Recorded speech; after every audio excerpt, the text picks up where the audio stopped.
Noviembre, mes en el que se desarrolla la Bienal Panamericana de Arquitectura de Quito, en su edición 22ª de manera virtual, y en este nuevo desafío, con un enfoque de transformación. Conozcamos más detalles, Camino a la VAC 2020, de la mano de Sinergia y Abstracto Studio, media partners de este evento de importancia regional. Freddy Massad, arquitecto argentino, profesor en la Escuela de Arquitectura de la Universidad Internacional de Cataluña, autor del blog La Viga en el Ojo del periódico español ABC, autor del libro La Viga en el Ojo, escritos a tiempo, y para ya entrar en contexto, agente activo de la Bienal Panamericana de Arquitectura de Quito en algunas ediciones, evento en el cual Abstracto Studio y Sinergia Medios Digitales son media partners. Freddy Massad, bienvenido. Y en esta primera parte nos gustaría conocer en un breve recorrido tu trayectoria. Bueno, yo soy arquitecto por la Universidad de Buenos Aires. Hace ya casi 25 años que resido en España. Mejor dicho, bueno, estoy en Barcelona afincado. Y bueno, soy, como decía, soy de profesión, soy arquitecto y me dedico a hacer crítica de arquitectura.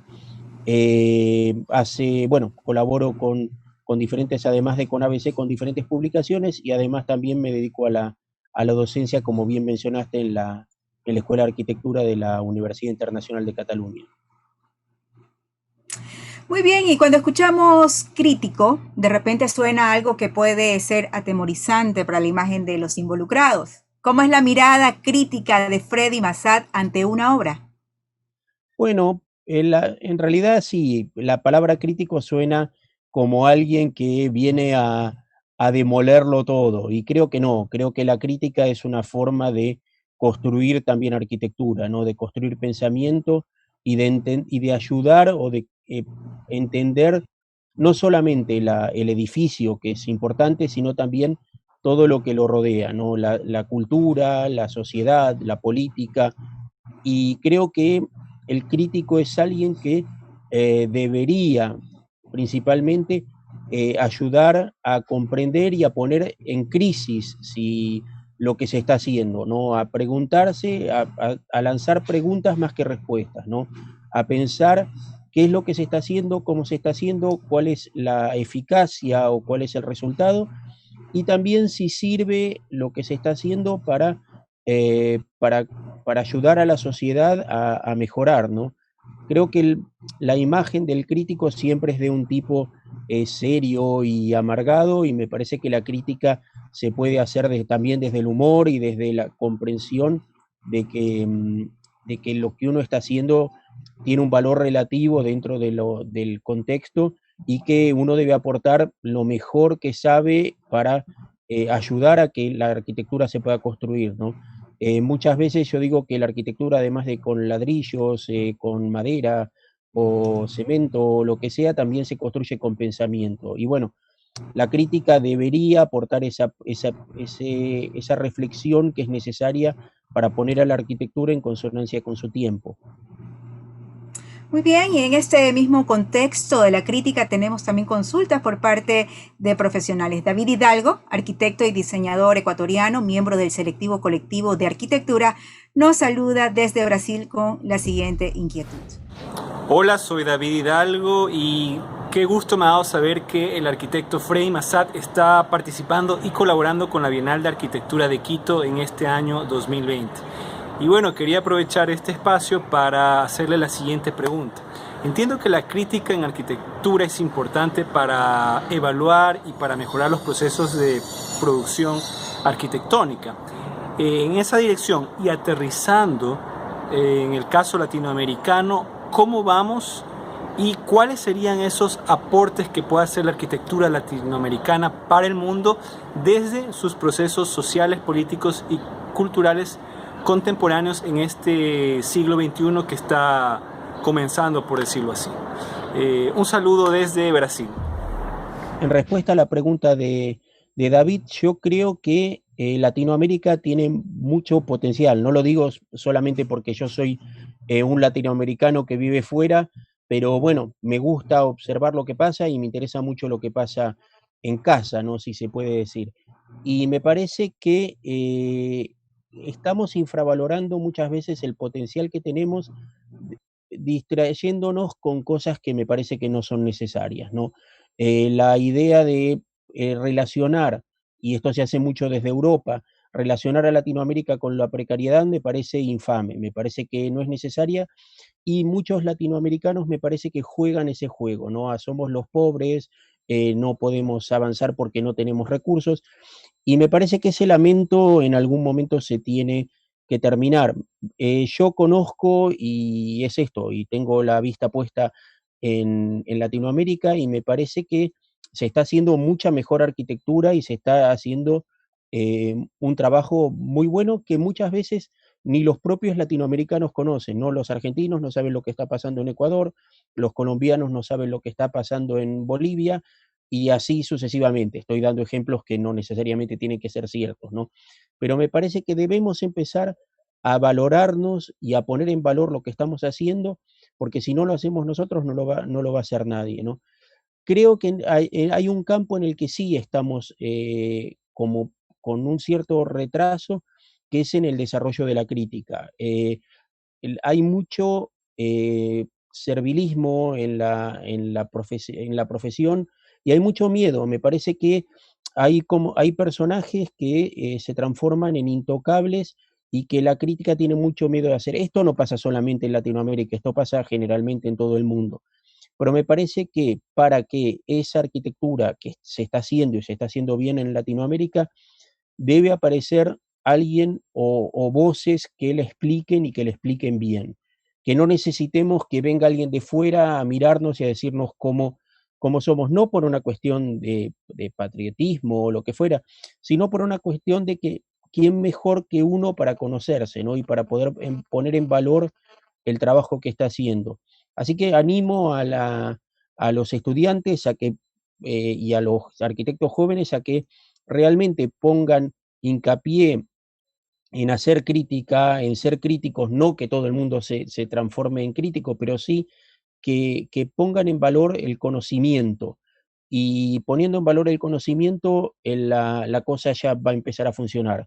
Creo que de nuevo, felicito a todos los participantes y como jurado, y me parece que la producción es buena y que hay que empezar a mirarla desde dentro y a valorarla. Así que no sé si terminé de responder a toda la pregunta, pero creo que por ahí va la cosa. Muy bien, ahora es el turno de Milton Rojas, arquitecto ecuatoriano con una vasta experiencia profesional en la formulación y evaluación de proyectos, así como generador de publicaciones en torno al urbanismo. Vamos adelante con esa pregunta de Milton Rojas. Asumiendo la necesidad de una crítica pragmática en el ámbito de la arquitectura actual y el rol del crítico para ir hacia nuevas ideas que respondan a las demandas sociales existentes, ¿qué caminos se avisoran para ir construyendo elementos, momentos y espacios para el debate argumentado que rompan la sobreinformación existente, expongan la crisis cultural y digital imperante y posibiliten una autocrítica cultural arquitectónica que oriente hacia el disfrute de un buen espacio? ¿Y en qué medida podría aportar en esa dirección la reorientación de planes o sistemas de aprendizaje profesional en la academia? La arquitectura social en el denominado tercer mundo y la solidaridad como negocio se ha extendido alarmantemente, a tal punto que la precariedad se torna en mercancía del campo urbano y arquitectónico. La sobreactuación de las estrellas mundiales de la arquitectura actual, Foster, Beck, Gehry, Pulhas, Aravena, etc., en el marco de una cultura del espectáculo, limita o coarta el surgimiento de propuestas alternativas sostenibles en los países de menor desarrollo económico como los latinoamericanos? Muchas gracias, Milton, por la pregunta. Bueno, es una pregunta larga y me parece que en alguna parte está la respuesta a la pregunta. Pero bueno, yendo a los temas que planteas, creo que sí, creo que vivimos en una época de poco conocimiento y mucha sobreinformación, ¿no? No es en vano que las noticias falsas, la desinformación sean pan de cada día, ¿no? Yo creo que debemos romper con esta inercia. Probablemente muchos dicen que esta crisis, la crisis del coronavirus, puede poner al mundo en un cierto orden que perdió. Yo creo que no, yo soy bastante pesimista, creo que ya estamos en este bucle de haber perdido el camino, principalmente por otra cosa que él señala, que es la educación está en sus momentos más bajos. O sea, no es una cuestión ya ni latinoamericana, es una cuestión mundial. El aprendizaje, el conocimiento están cada vez menos valorados en favor de la cuestión lúdica, un mundo lúdico, todos somos casi como, o todos nos vendemos como eternos adolescentes que no asumimos responsabilidades. Me parece que para salir de este lugar donde estamos, lo que más hace falta es cultura. Y creo que educación y cultura son las dos herramientas que nos podrían ayudar a salir de esta inercia. Es verdad que el mundo mediático de la arquitectura está en manos de gente que realmente no merece estar, o muchos de ellos no merecen estar, o algunos merecieron estar en un momento y hoy ya no lo merecen. Creo que necesitamos, el otro día me preguntaban y creo que una de las cuestiones importantes es que necesitamos tener intelectuales de peso para comprender lo que estamos haciendo, para que vayan a la avanzada del conocimiento y rompamos de nuevo con esta inercia de pérdida de rumbo, y esto la profesión lo está sufriendo y lo va a sufrir más. Eh, este momento de impas que vivimos obligados podría ser el momento en que las cosas cambien. No creo que sea así, sino podría ser una gran oportunidad. Eh, Creo que los estudiantes y los jóvenes, de nuevo, me remito a ellos, que me parece que son los que tienen que cambiar las cosas, deben dejar de seguir a falsos profetas, a gurúes, a autopromocionados referentes para realmente concentrarse en el trabajo, discernir, ser críticos con el propio trabajo y con las propias circunstancias. Nada, me parece una pregunta muy buena, muy amplia y bueno, espero haberla podido contestar toda. Freddy Massad ha participado en la Bienal Panamericana de Quito en otras ediciones. En la BAC 2018 participó como conferencista con el tema Crítica de choque. ¿Cuáles son las reflexiones que quisiera compartir en este espacio? Bueno, estuve con 10 años de diferencia. Estuve en el 2008, era más joven, y en el 2018. Y la verdad que me parece, yo lo señalé alguna vez, no solamente en entrevistas a la Bienal de Quito, lo señalé más de una vez que me parece que es uno de los espacios más sólidos que quedan en Latinoamérica y en el mundo.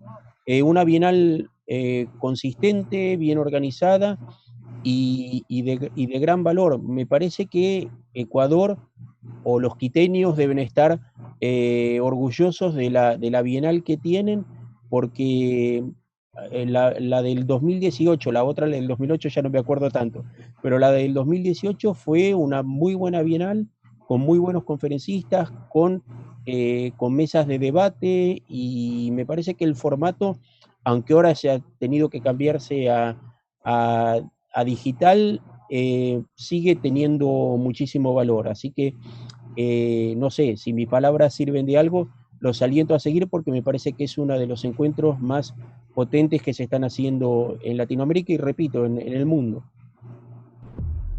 Muy bien, Freddy Massad en la Bienal 2020 es jurado, en esta oportunidad para el Premio Panamericano y Nacional de Libros, Revistas y Publicaciones Académicas. Al respecto, Mónica Dazzini, arquitecta argentina, paisajista, geógrafa, investigadora y catedrática en universidades de Ecuador, Argentina y otros países, tiene la siguiente inquietud. ¿Cuáles van a ser los puntos prioritarios que, a su entender, tienen mayor validez dentro de su espacio de jurado que va a ser el análisis de textos académicos. ¿Qué es lo que para usted sería más relevante que esos textos observaran? Me gustaría saber cómo va a ser para no tener un sesgo de análisis sobre estos, cómo se prepara para no tener un sesgo de análisis en esa lectura. Muchas gracias. Sí, muchas gracias, Mónica, por tu pregunta. Bueno, es complicado ser jurado de publicaciones. Yo creo que es más complicado a veces que ser jurado de obra, de proyecto o de obra construida. Claro, los proyectos o los libros que llegan son muy variados, ¿no? Entonces, claro, a veces uno piensa qué es lo que está evaluando, si está evaluando lo que a uno le interesa o realmente la calidad propia. Lo que intentamos hacer en este año, que realmente discutimos mucho, trabajamos mucho leyendo, no todo, porque es imposible leerlo todo, pero entendiendo los libros de qué se trataban y casi leímos gran parte del contenido. Bueno, es primero seleccionar lo que nos parecía de mayor calidad a nivel de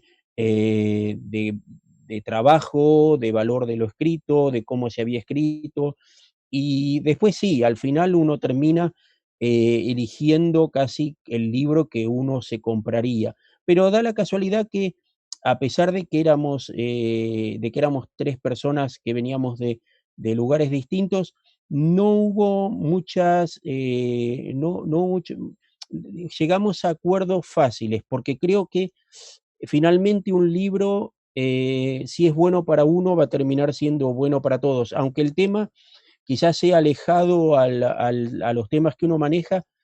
Si un libro es bueno, va a ser interesante de leer. Y creo que em, podemos habernos equivocado, pero lo que elegimos estaba bastante consensuado. O sea que finalmente cada uno por su lado eligió, los pusimos todos en conjunto, los discutimos y los resultados no eran tan diferentes. O sea que creo que hay algo que define a un libro cuando está bien y cuando va a ser interesante y cuando es profundo y cuando está tratando de hacer una investigación que quizá no se hizo antes. Y bueno, es difícil porque te enfrentas a muchísimo material, a gente que trabajó mucho para hacer esas publicaciones, y bueno, y uno tiene que decidir. Pero finalmente creo que terminamos decidiendo con una cierta, un resultado bastante justo y que creo que los que conozcan las publicaciones que se presentaron van a considerar que es razonable, que está razonado. Bueno, ¿y cuál fue el desafío en este caso de ser jurado virtual, ¿no? Porque Ah, generalmente, claro, y en la Bienal del 2018 comentó justamente de que era tan importante la presencia de las personas en estos espacios de interacción. Sin embargo, la pandemia prácticamente nos ha obligado a cambiar estos formatos a sí. virtual. ¿Cómo ha sido ese desafío para Freddy en esta Bienal? Uy, es difícil porque a mí me gusta leer, a pesar de que leo digital y me parece que es una herramienta buenísima para tener un montón de información que si no, no tendríamos, el tener el libro en las manos es mejor. Y uno casi palpándolo se da cuenta de qué está haciendo, qué está viendo y haber podido discutir más largo, a pesar de que hablamos mucho y tuvimos muchas reuniones, más de las que estaban pactadas, haber estado juntos me parece que hubiera sido mucho mejor. Lo virtual me parece que está bien, es un parche en este momento, pero en el momento en que tengamos la vacuna y que podamos salir, volvamos al mundo real. A mí me parece igual que la comunicación virtual que yo uso desde hace muchísimo tiempo, porque bueno, al vivir desplazado en otro país, el Skype era una herramienta diaria antes de la pandemia y Zoom y todo esto nos ayudó a romper distancias, pero estaría bien volver a un sistema más mixto. Este solo me parece que nos acerca, pero a la vez nos aleja, ¿no? Entonces, sí, para mi gusto, conservaría y seguiría haciendo cosas virtuales porque puedes llegar, durante la pandemia di bastantes charlas en lugares a los que por trabajo y todo me hubiera costado ir, y bueno, y uno se sienta en el escritorio y habla y la gente responde y funciona, pero tengo ganas de volver a la vida real y volver a, que creo que es lo que compartimos con todos. Bueno, sí, definitivamente la parte presencial es lo que enriquece esa experiencia. Bueno, y ahora vamos con otra inquietud. Es el momento de escuchar a Augusta Hermida, arquitecta ecuatoriana con una extensiva preparación académica. Ella es investigadora, catedrática y nos acompaña con la siguiente pregunta para Freddy Massad. Querido Freddy, quería preguntarte, ¿cuáles consideras tú que son los límites de la arquitectura, de la disciplina como tal, en un siglo tan complejo como el que estamos viviendo? Bueno, nada, en primer lugar, darle las gracias a Augusta, que la conozco, es amiga, y le agradezco muchísimo que haya querido participar con una pregunta. Creo que los límites los debemos poner nosotros. La arquitectura ya se dijo mucho y a veces se repite tanto las cosas que terminan siendo como terminan siendo palabras huecas, ¿no? Pero la arquitectura debe volver a servir a los ciudadanos, a los individuos. Me parece que durante el final del siglo pasado y principio de este, hasta la crisis del 2008, parece que la arquitectura se había olvidado de los individuos, ¿no? Debemos recuperar el valor de la arquitectura para las personas, eh, intentar volver a crear espacios confortables. La pandemia también nos demostró de que vivíamos en una arquitectura que a veces era un poco incómoda para vivir y trabajar y para hacer ciertas cosas, y debemos pensar en una arquitectura que realmente sea confortable. Y me parece que esto debe ser aplicado a todos los estamentos sociales, ¿no? Me parece que la arquitectura de valor social, la arquitectura para gente con menos recursos, debe también ser eso. Creo que esta idea de que los pobres pueden vivir como pobres me parece que esto es una cuestión que debemos empezar a combatir. Y además la pandemia también nos mostró que vivir hacinados y vivir en lugares que esta nueva filosofía de el amor a lo precario y a la autoconstrucción y todo esto no sirve. O sea, debemos volver a intentar hacer dentro de lo posible y dentro de lo que se pueda, hacer una sociedad más justa y una vivienda digna y unas formas de vida y unas ciudades dignas son importantes para poder hacer una arquitectura mucho más interesante. Creo que se puede hacer, que se debe hacer y que a veces no se quiere hacer y que a veces ciertos estamentos de los poderes se conforman con que los pobres sigan viviendo como pobres, esta idea del pobrismo, ¿no? Bueno, los pobres son buenos y nos sirven y cada tanto van a votar y nos votan, pero yo creo que en ese sentido debemos rebelarnos todos y cambiar, intentar cambiar dentro de lo posible. Yo no creo en las utopías, pero creo que debemos cambiar el mundo para que sea más justo. Y si la arquitectura puede ayudar y los arquitectos y los jóvenes arquitectos pueden ayudar, sería lo mejor. Escuchemos la inquietud del arquitecto Schubert Cordero, director de Sinergia Medios Digitales. Saludos Freddy, un abrazo nuevamente aquí encontrándonos en la Bienal. Te quería hacer una pregunta, pues en estos tiempos de nueva normalidad como se le ha definido, tenemos temas pendientes en cuanto a las metas de la Agenda 2030 en el marco de los objetivos sostenibles. ¿Tú crees que es acaso esta la oportunidad de poder rever los comportamientos humanos y sus políticas? Y a tu visión, a tu parecer, ¿cuáles crees tú que serían las premisas de transformación para hacer ciudad en las diferentes escalas? Bueno, gracias Schubert por la pregunta.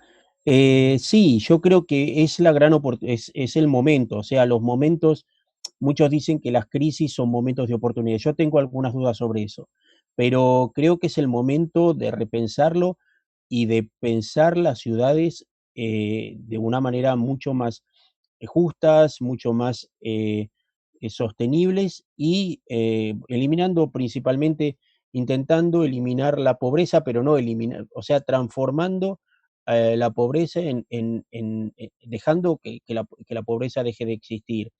Me parece que esto es muy complicado, de nuevo lo digo, me parece que el mundo, cuando termine la pandemia, va a volver a sus dinámicas y va a volver a todo lo malo que teníamos antes y, como dicen algunos, hasta un mundo un poquito peor.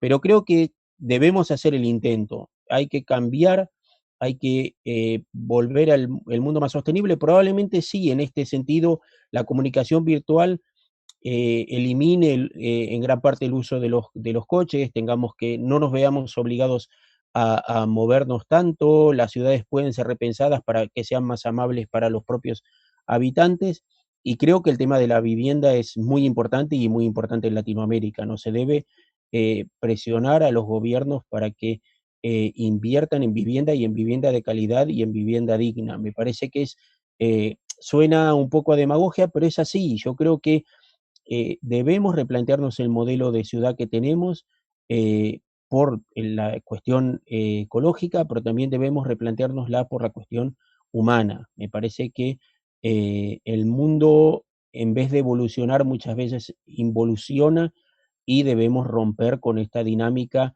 Pero bueno, debemos ponernos de acuerdo entre todos e intentar hacerlo. Pero de nuevo, me parece que el gran tema, y perdón que insista, es la educación. O en el momento en que tenemos educación y cultura, vamos a entender y vamos a estar de acuerdo en que las cosas tienen que cambiar. Si cada vez, como estamos ahora, nos volvemos cada vez más brutos y cada vez valoramos menos el conocimiento, la cosa no camina. Dentro del ojo crítico de Massad, ¿qué lo emociona cuando analiza una obra? Un ejemplo de una obra que lo haya emocionado. A mí me emociona mucho, a pesar de que soy bastante pesado y crítico, a mí la arquitectura me gusta. Realmente visitar ciertos edificios, voy a lo clásico, el Panteón de Roma a mí me emociona. Pero también me emociona, hay una obra que siempre llevo, que todos los años organizo una excursión con mis alumnos y vamos a ver el cementerio que hicieron Carmen Pinós y Enrique Miralles en la ciudad de Igualada. Y me parece que es arquitectura en estado puro. Está bien que no es un edificio, en realidad es un ejercicio casi de paisaje y tendría que ser un lugar eh, no demasiado gratificante porque es un cementerio, pero realmente cuando uno ve que dos arquitectos de menos de 30 años diseñan ese proyecto y la fuerza y la potencia que tiene ese proyecto y cómo va envejeciendo y envejecer lo hace cada vez mejor, uno sigue creyendo en que la arquitectura emociona. Y no sé, es el ejemplo que se me ocurre porque es el que lo tengo cerca e intento ir a visitarlo de vez en cuando, y me parece que ahí uno se da cuenta de que la buena arquitectura es buena porque sí, ¿no? Porque es una cuestión de sentimiento casi. Muy bien, Freddy, ¿qué pasó con Freddy Massad en la cuarentena, en estos tiempos difíciles? ¿Cuáles fueron las actividades dentro de su confinamiento? Bueno, mi vida en realidad no cambió mucho. Vi- Como decía, hace ya más de 20 y pico de años que hacemos trabajo a distancia.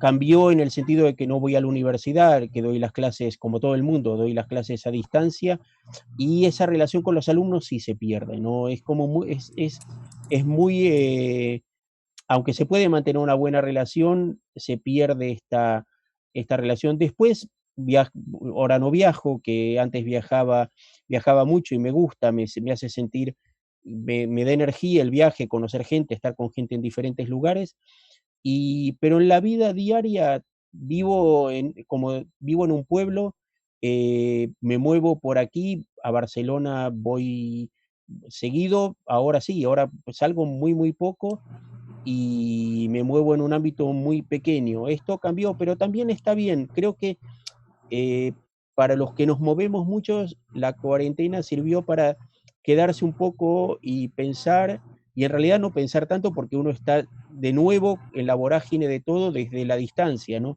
pero bueno, me hubiera gustado ahora, por ejemplo, estar en Quito, me hubiera gustado más que verlo por la computadora, pero mi vida en realidad estaba bastante, o nuestra vida aquí en casa estaba bastante adaptada a vivir en cuarentena, pero realmente prefiero que vuelva la vieja normalidad.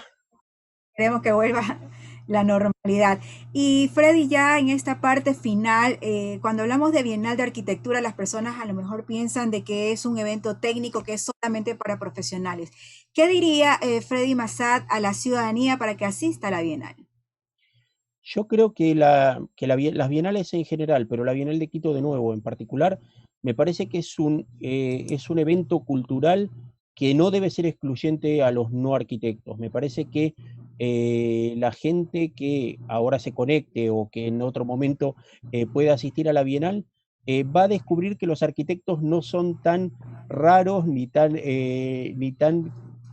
extraños como parece, ¿no? Y que a veces los arquitectos también hablan de cosas interesantes y que la gente puede enriquecerse escuchándonos, ¿no? Creo que es un evento que merece ser vivido y ser disfrutado porque, de nuevo, la cultura es buena y la Bienal es un elemento transmisor de cultura. Así que recomiendo mucho que se sumen a esta Bienal y a la próxima cuando ya esperemos sea de nuevo presencial. Pero tengo muy buenos recuerdos de la participación en la Bienal y bueno, de Ecuador obviamente, ¿no? Siempre es un gusto y ahora me da rabia no haber podido ir, pero bueno, me gusta mucho, me parece que de nuevo, que la Bienal es un lugar de encuentro y que debe volver a ser así. Muy bien, nos acompañó el arquitecto Freddy Massad, esperando en una próxima Bienal un encuentro presencial y así disfrutar de lo mejor de la arquitectura del Ecuador, del continente y, por qué no, del mundo. Abstracto Estudio y Sinergia Medios Digitales los invita a seguir detalles de la Bienal Panamericana Arquitectura de Quito. Freddy, gracias y hasta pronto. Muchas gracias a ustedes, encantado de poder participar y aquí me tienen para lo que necesiten. Será hasta una próxima oportunidad. Gracias. La VAC en línea 2020 llega en el marco de la emergencia sanitaria, en el que es necesario reflexionar sobre la transformación de la arquitectura en el mundo actual. Recuerden ver los detalles de la VAC en su plataforma VAC-mediocae.es o en su fanpage @bienalquito. Una producción de Sinergia y Abstracto Estudio, colaboradores estratégicos de la VAC Virtual 2020.